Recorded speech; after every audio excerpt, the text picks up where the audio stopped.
जिस रास्ते से सफ़र करे उसी रास्ते की मुसाफत का एतबार होगा।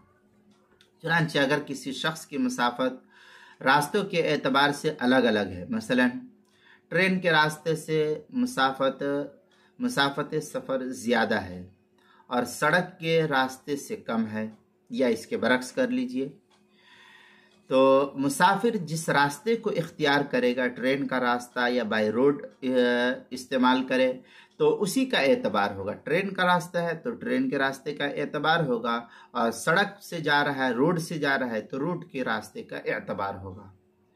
अब अगर मुसाफिर सफ़र वाले रास्ते से सफ़र किया तो मुसाफिर हो जाएगा, और अगर दूसरा रास्ते से सफ़र किया तो मुसाफिर नहीं होगा।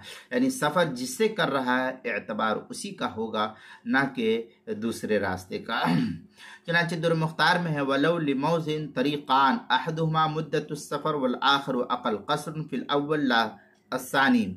दुर मुख्तार जो ज़करिया बुगनीपुर देवबंद का हिंदी नुस्खा है, उसकी दूसरी जिल्द सफ़ा 603, बैरूत का छपा हुआ नुस्खा उसकी दूसरी जिल्द सफ़ा 526, फतावा हिंदिया पहली जिल्द सफ़ा 138, किताबुल मसाइल पहली जिल्द सफ़ा 554 पर इसको नकल किया है। अब यहाँ ये भी बतला दूँ कि जो लोग ट्रेन से सफ़र करते हैं और ट्रेन का रास्ता मसलन समझिए कि 50 किलोमीटर का है, और क्या नाम है, बाई रोड जाता है, तो रोड का रास्ता जो है 20 किलो या 25 किलो और भी बढ़ जाता है, यानी 50 के बजाय 70 हो जाता है। तो अब अगर वो रोड के रास्ते से जाता है, बाई रोड जाता है गाड़ी से या क्या नाम है बस से या क्या नाम है बाइक वगैरह से जाता है, अब ये 70 किलो मुसाफत बाई रोड जाता है तो 70 किलो है या 75 किलो है या 82 किलोमीटर है, जो मसाफत शरी बन जाता है, 82.5 किलो समझिए। तो अगर ये रोड के रास्ते से जाता है तो मुसाफिर होगा।